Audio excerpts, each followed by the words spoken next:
ప్రజలుగా, ఆయన జనాంగముగా, ఆయన కుమారులుగా మనం ఉండాలని స్త్రీ యందు పుట్టి, అందుకే చెప్పాను కదండి, ఇతి కుమారుడుగా ఆయన లోకంలోనికి వచ్చినట్లుగా మనం చూస్తూ ఉన్నాము.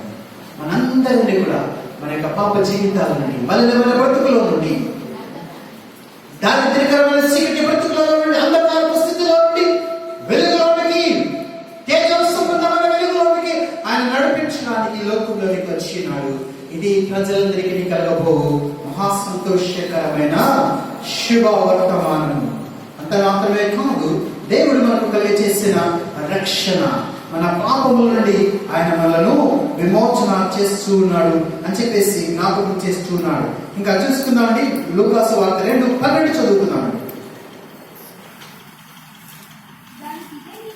దానికి ఏమి కానువాలు, ఒక శిశువు పుట్టి పొత్తి గుడ్డలతో చుట్టబడి ఒక తొట్టిలో పండుకునుట మీరు చూచెదరని వారితో చెప్పాను. చాలండి, ఆయన ధనవంతుడండి, సర్వ సృష్టికి అధిపతి అయ్యండి, ఆయనకు అసాధ్యమైనదే ఏమీ లేదు, సమస్తమును కూడా ఆయనకు సాధ్యమే.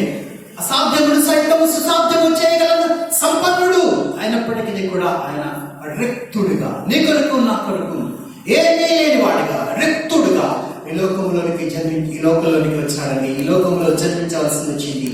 ఆయన పుట్టినప్పుడు సత్రంలో ఆయనకి చోటు లేనందున, ఆయనను పరండి పెట్టడానికి ఆ యొక్క సత్రంలో ఆయనకు చోటే లేకుండా ఉన్నప్పుడు ఆయనను ఒక తొట్టెలో, పశువుల తొట్టెలో పెట్టవలసి వచ్చింది. ప్రియమైన దేవుడు, అందుకే పశువుల తొట్టెలో ఏమేస్తామండి? తొట్టెలో ఏమేస్తామండి? ఏమండి? గడ్డి.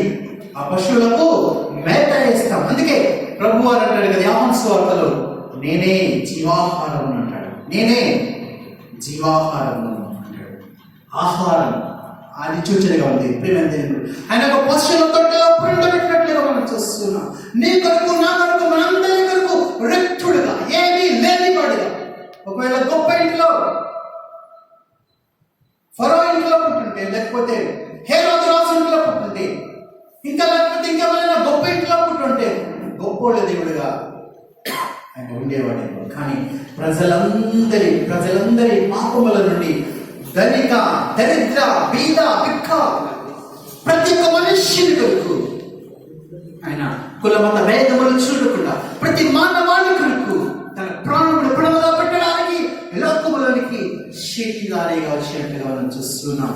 తన ప్రజల వారి పాపములను రక్షించడానికి ఆయన రిక్తుడుగా ఈ లోకంలోనికి వచ్చి పశువుల తొట్టెలో పరిణితొచ్చినట్లుగా మనం చూస్తున్నాము. చూడండి, అక్కడ దూత చెప్తుంది. 12వ వచనం చదువుకుందామండి.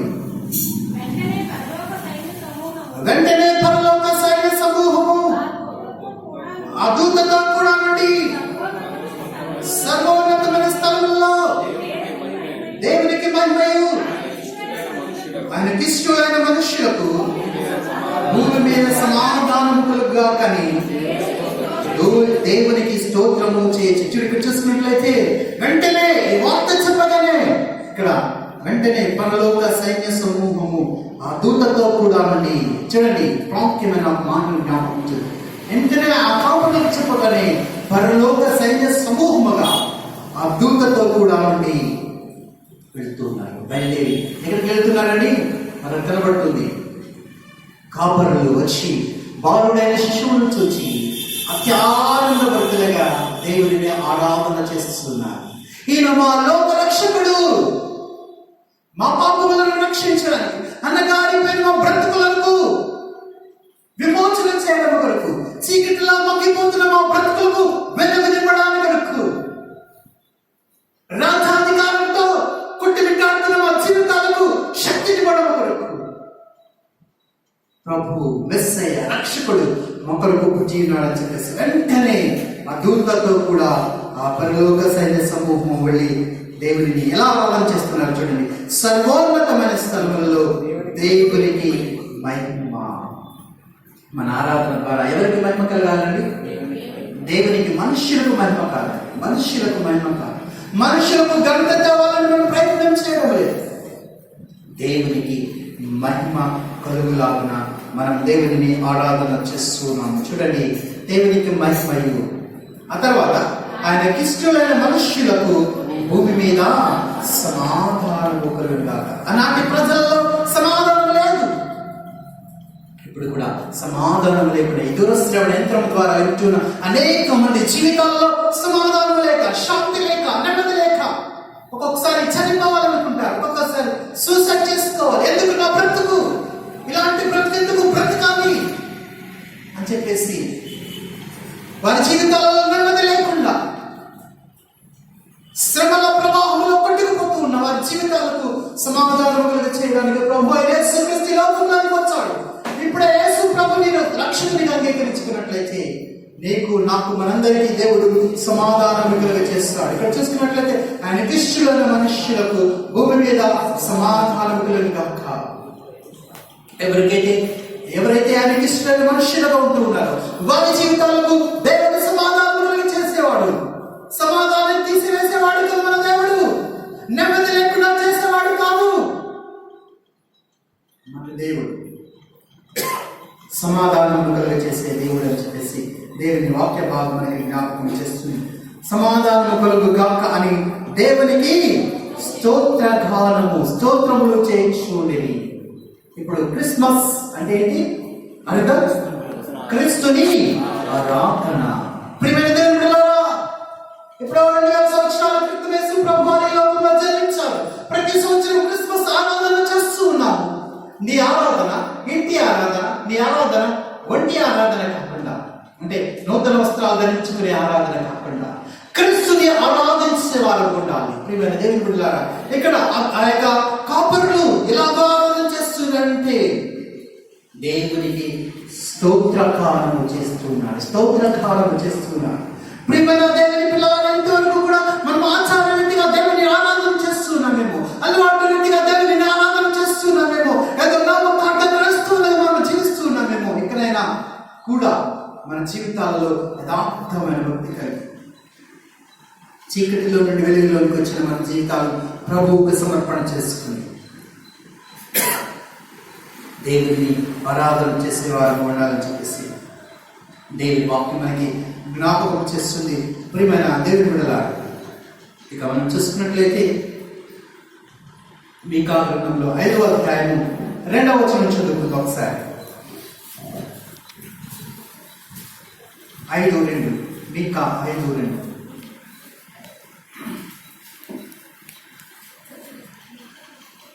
చదివి సహాయం చేస్తాను.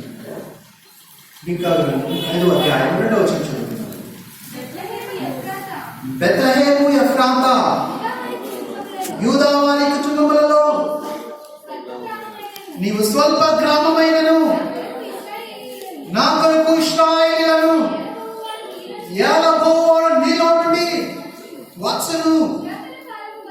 పురాతన కాలం మొదలుకొని శాశ్వత కాలం వరకు ఏమండి ఆయన ప్రత్యక్షమగుచున్నాడు. ఇక్కడ ఈ ప్రవచనాత్మక గ్రంథంలో చూస్తున్నట్లయితే యూదా ప్రాంతంలో గురించి, యూదా ప్రజలను గురించి జ్ఞాపకం చేస్తున్నాడు. ఏమంటున్నాడంటే యూదా బెత్లెహేము అనబడిన ఒక చిన్న గ్రామంలో, స్వల్పమైన గ్రామంలో యేసు ప్రభు వారు పుట్టును అని చెప్పేసి జ్ఞాపకం చేస్తున్నాడు. ఒకసారి మనం అనుకుంటూ ఉంటాం కదా, నేను ఎందుకు పనికిరానంటే వాడిని, స్వల్పమైన వాడను, లేకపోతే నా బ్రతుకు ఎందుకు ప్రయోజనము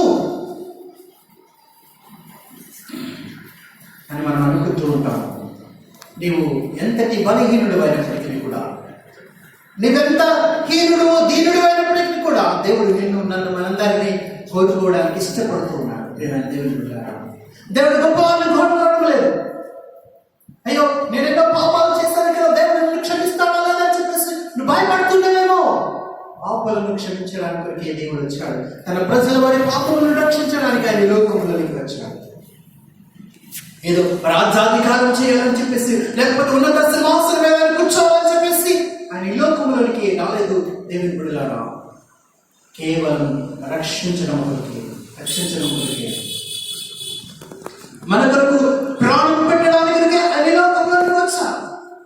అందుకే ఆ తూర్పు దేశపు జ్ఞానంలో వచ్చి దేవుడిని ఆరాధన చేస్తున్న వారి ఆరాధనలో కూడా చాలా ప్రాముఖ్యత కనబడుతుంది. ప్రియమైన దేవుని బిడ్డలారా, బంగారం, సాంబ్రాణి, బోళలను వారు అర్పిస్తూ ఉన్నారు. వారు అర్పించే ఆ శిష్యువైన బాలుడికి మనం ఆరాధన చేసి తీసుకుని వెళ్ళేటప్పుడు ఎలాంటి కానుకలు తీసుకుని వెళ్తాం? మీ ఇంట్లో ఒక బాబు పుడితే ఏం చేస్తారు మీరు? చూడటానికి వెళ్ళినప్పుడు సోప్స్, లేకపోతే పౌడర్ టిన్స్, లేకపోతే కొత్త జుబ్బాలు కానీ ఇవి కానీ ఏం తీసుకుని వెళ్తాం. కానీ ఆ తూర్పు దేశం నుండి వచ్చిన జ్ఞానులు దేవుడిని ఆరాధన చేస్తున్నప్పుడు, ఆరాధించడానికి వచ్చినప్పుడు, అది చూడడానికి వచ్చినప్పుడు ఏమి ఇచ్చి ఆరాధన చేశారండి? బంగారం. అని దైవ రాజ్యములకు సూచనగా సాంబ్రాణి. ఆయన పూజారుడు, లేకపోతే మా అయ్యగారు చెప్తూ ఉంటారు, మీ యొక్క అయ్యగారు మా గురువులు చెప్తూ ఉంటారు, ఆ యొక్క సాంబ్రాణి అంటే యాంటీబయాటిక్స్, దోషం లేనిదిగా సూచనగా, లేకపోతే ఆయన పూజారుడు పూజనీయుడు అని చెప్పడానికి సూచనగా, ముంగుట్టుగా సాంబ్రాణి, బోళము అంటే చేదు అనుభవాలు. లేకపోతే ఆ బోళం అనేది ఆ డెడ్ బాడీకి మనం అప్లై చేసినప్పుడు ఆ బాడీ అనేది నిలవ ఉంటుందంట, పాడవకుండా. అయితే ఫస్ట్ గాను బాలుడైన శిష్యుడికి ఒకే బంగారం తీసుకొచ్చారు, సాంబ్రాణి తెచ్చారు, వాళ్ళని తెచ్చారు. ఆయన నీ కొరకు, నా కొరకు, మనందరి కొరకు మరణించవలసిన వాడైనాడు. ఏమైనాడండి? మరణించవలసిన వాడైనాడు. సర్వపాప పరిహారం రక్త ప్రోక్షణం అవశ్యం తద్రక్తం పరమాత్మైన పుణ్యదాన బలియాగ నమః. సమస్త మానవాళి పాపముల నిమిత్తమై ఈ ప్రభు అయిన యేసుక్రీస్తు పుట్టిన బాలుడైన శిశువు మరణించవలసిన వాడైనాడు. సమస్త మానవాళి పాపముల నిమిత్తమై తన రక్తాన్ని చిందించడానికి, తన ప్రాణాన్ని పణముగా పెట్టడానికి, తన ప్రజల వారి పాపముల నుండి ఆయన రక్షించడానికి, చీకటి బ్రతుకుల నుండి వెలుగులోనికి నడిపించడానికి, అంధకారత్వంలో నుండి, దారిద్ర్య జీవితాల నుండి, అన్నగారిన జీవితాల నుండి యేసు ప్రభు వారి పుట్టక వరకు ఆ యొక్క ఆరాధన, యూదులు దేవుని ఎలాగో ఆరాధన చేసేవారంటే, ఎలాగూ దేవుని మందిరంలోనికి, దేవుని సముఖంలోనికి రావడానికి ఎవరికి అధికారం లేదు. ఇలాంటి అయ్యగారికి మాత్రమే, యాజకుడికి మాత్రమే దేవుని మందిరంలోనికి వచ్చే అధికారం. కానీ నీకు నాకు దేవుని సన్నిధి, దేవుని యొక్క సముఖంలోనికి వచ్చి దేవుని దగ్గరికి, దేవునితో ముఖాముఖిగా ఆరాధన చేసుకునే అనుభవం లేదు. ఇలాంటి అనుభవాలు కలిగా చేయడం వరకు, వాళ్ళు వెళ్ళిపోయిన మన జీవితాలకు దేవునికి దగ్గరగా చేయడానికి, అనగానే మన జీవితాలను దేవునికి దగ్గరగా చేయడం వరకు ప్రభు అయిన యేసుక్రీస్తు మన కొరకు ఈ లోకములోనికి శరీరధారిగా వచ్చాడు. అమ్మా, ఈనాడు ఇంత స్వాతంత్రిత జీవితాన్ని కలుగబడిందంటే క్రీస్తు మరణం ద్వారా, క్రీస్తు ప్రభుని యొక్క మరణం ద్వారా. ఈనాడు సమాజంలో మనం ఎలాగో బ్రతుకుతూ ఉన్నామంటే క్రీస్తు ప్రభు మన కొరకు మరణించకపోతే మనం ఎక్కడో ఊరు వెలుపల ఉండవలసిన వాడు, ఊరు వెలుపల ఉండవలసిన మన బ్రతుకులు దేవునికి దగ్గర, దేవునికి నీకున్నా, దేవునికి నీ మనకు మధ్య అరమరిక లేని బ్రతుకు బ్రతకడానికి. అరమరిక అంటే గ్యాప్ లేకుండా దేవుడితో కలిసి సమాసం చేయడానికి దేవుడు మహోన్నతమైన కృపను దాచేశాడు. ఇలాంటి స్వాతంత్రత కలగచేయడానికి ప్రభు మన పక్షంన, మన పాపముల నిమిత్తమే మనం చావవలసిన వారమైండగా మన చావును ఆయన మీద వేసుకుని, మన పాపములు ఆయన మీద వేసుకుని ఈ లోకంలోనికి వచ్చాడు. ఇదే శుభవర్తమానం దేవుడులారా. మేలు కలిగే శుభవర్తమానం కాదు. దేవుని వాక్యం జ్ఞాపకం చేస్తుంది, స్వల్పమైన గ్రామమైనప్పటికీ కూడా నీలో నుండి ప్రజలు ఇశ్రాయేలును ఏలబోవాడు అనుకుంటున్నాడు. నేనెందుకు పనికిరాని వాడిని కదా, బలహీనుడిని కదా, లేకపోతే నేను రోగిష్టి వాడిని కాదా, నేనెందుకు దేవునికి ఇష్టం కాదేమో అని ఒక్కొక్కసారి వాడుకోవచ్చు. నా ఆరాధన దేవునికి సన్నిధికి చాటం లేదని వాడుకోవచ్చు. ప్రియ తల్లి, ప్రియ తండ్రి, నా ప్రియ చెల్లి, తమ్ముడు, నిరపరమైనప్పటికీ కూడా, ఎలాంటి దీన స్థితిలో ఉన్నప్పటికీ కూడా దేవుడు నీతో సహవాసం చేయడానికి ఇష్టపడుతున్నాడు. అంత మాత్రమే కాదు, మనందరి కొరకు, మన పాపముల నిమిత్తమే ప్రభు అయిన యేసుక్రీస్తు ఈ లోకంలోకి వచ్చాడు. కనుక ప్రియ దేవుని పిల్లలారా, మనము దేవుడితో సహవాసం చేసే వారంగా ఉండాలని చెప్పేసి దేవుని వాక్యం మనకి జ్ఞాపకం చేస్తుంది. అయితే మనం ధ్యానం చేస్తున్న వాక్య మార్గంలో నుండి ఆ 3 పాయింట్లు ఒకసారి జ్ఞాపకం చేస్తున్నానండి. ఏమంటున్నాడంటే, ఇదిగో ప్రజలందరికీ నీకు కలుగబోవు సంతోషకరమైన శుభవర్తమానం. ఏంటి శుభవర్తమానం అనేది మనం నేర్చుకున్నాం. రక్షణ. రెండవది మనం చూసుకున్నట్లయితే దావీదు పట్టణమందు నేడు రక్షకుడు పుట్టి ఉన్నాడు. ఎవరు పుట్టి ఉన్నారండి? రక్షకుడు. శుభవర్తమానమే కాదు, రక్షణ కలిగింది దేవుని బిడ్డలారా. అంత మాత్రమే కాదు, భూమి మీద ఆయనకి ఇష్టమైన మనుషులకు సమాధానము. నీ జీవితంలో శుభవర్తమానం లేకుండా అశుభాలు జరుగుతున్నట్లయితే ఇప్పుడే దేవుని దగ్గరికి రా. ఆయన నీ కొరకు దినమెల్లా చేతులు చాచి అంగలారుస్తూ ఉన్నాడు. నీవే స్థితిలో ఉన్నా ప్లీజ్ కమ్, రండి, దేవుని దగ్గరికి రండి, దేవుని ఆరాధన చేసుకోండి. నిన్ను పిలుస్తున్నాడు, నీకు శుభ అనుభవాలను తెలియజేస్తున్నాడు. అంత మాత్రమే కాదు, ఆయన రక్షించేవాడు, భక్షించేవాడే మాత్రమే కాదు, నిన్ను నన్ను బలిగా కోరడం లేదు. ఆయన బలిని కోరేవాడు కాదు. నీ కొరకు నా కొరకు బలి అయిపోయిన త్యాగమూర్తి, త్యాగశీలుడు, జగద్రక్షకుడు. ఆయన గురించి ఓన్లీ బైబిల్ గ్రంథమే కాదండి, వేదాలు, ఉపనిషత్తులు అన్నీ బోధిస్తున్నాయి. ఏ గ్రంథంలో చూసినా యేసు ప్రభు కనబడకుండా ఉండడు. దేవుని మీద ఇక్కడ నీ కొరకు నా కొరకు రక్షకుడు పుట్టి ఉన్నాడు. రక్షకుడు పుట్టి ఉన్నాడు. ఆ రక్షకుడు ఏదో ఆ గోడలో నుండో, లేకపోతే ఆ బీరువాలో నుండో, లేకపోతే చెట్లో నుండో ఆయన అవతార పురుషుడుగా, ఆయన అవతార పురుషుడే, కానీ సడన్ గా ప్రత్యక్షం కాలేదు. నీ కొరకు నా కొరకు శరీరధారిగా ఒక మనిషి ఇంకొక మనిషి బాధను అర్థం చేసుకోగలడు. అంటే ఆ మనుషుల మధ్య జీవిస్తే, ఆ మనుషుల మధ్య సంచారం చేస్తేనే నన్ను అర్థం చేసుకోవడం కొరకు, నన్ను సరిచేయడం కొరకు మనిషిగా, శరీరధారిగా, రుక్తుడుగా, దీనుడుగా ఆయన ఈ లోకంలోకి అవతరించిన దేవుని బిడ్డలారా. అంత మాత్రమే కాదు, ఇక్కడ అంటున్నాడు కదా, దేవుడు నీకు భూమి మీద తనకిష్టుడైన మనుష్యులకు సమాధానము కలుగును కాక. సమాధానము కలుగును కాక. ఇంతవరకు సమాధానం లేకుండా ఉన్నట్లయితే ఇప్పుడే దేవుడు సమాధానాన్ని కలిగి చేయడానికి ఇష్టపడుతున్నాడు. నీకు శుభవచనం తెలియజేస్తున్నాడు. నేను రక్షించడానికి ఆయన సిద్ధపడి ఉన్నాడు. అంత మాత్రమే కాదు, నా జీవితాలలో సమాధానం కలుగ చేయడానికి ఆయన ఇష్టపడుతున్నాడు. దేవుడు మా బ్రతుకులో కూడా సమాధానం లేని మా స్థితిలో కూడా, మా కుటుంబాలలో కూడా సమాధానం లేని మా బ్రతుకులు సమాధానాన్ని కలుగ చేశాడండి. దేవుని బిడ్డలారా, ఒక్కొక్కసారి ఎంత డబ్బున్నా సమాధానం ఉండదు. నేను మలేషియా దేశంలో జాబ్ చేస్తూ ఉండేవాడండి. దగ్గరగా నెలకి 65,000 శాలరీ వస్తుంది. శాలరీ మాత్రమే, ఇంకా బయట డబ్బులు కూడా వస్తాయండి. శాలరీ మాత్రం చెప్తున్నా 65,000 శాలరీ వస్తుండేది. అయితే ప్రతి రాత్రి కూడా నాకు సమాధానం ఉండేది కాదు. నా తల్లిదండ్రులు నా చిన్నప్పుడే దేవుడికి డెడికేట్ సమర్పణ చేస్తారు. ప్రభా, నాకు కొడుకు పుడితే నీకు ఇస్తానని చెప్పేసి. నా ముందు 4 అక్కలు. దేవుడు దగ్గర ప్రార్థన చేసుకుంటే దేవుడు వాగ్దానం చేస్తామా, నువ్వు ఒక కొడుకుని అడుగుతున్నావు కదా, 2 కొడుకులు ఇస్తానని చెప్పేసి చెప్పాడు. అప్పుడు నా తల్లి చెప్పింది, అయ్యా నాకు 2 కొడుకులు ఇస్తే నా కొడుకుని పెద్ద కుమారుడికి సమర్పణ చేస్తానని చెప్పేసి నా తల్లి దేవుడికి సమర్పణ చేసింది.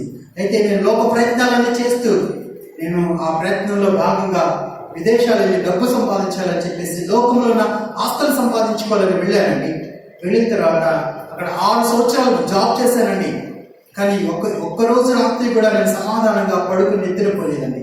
ప్రతిరోజు రాత్రి నాకు ఏదో తెలియని దుఃఖం, వేదన కలుగుతుంది.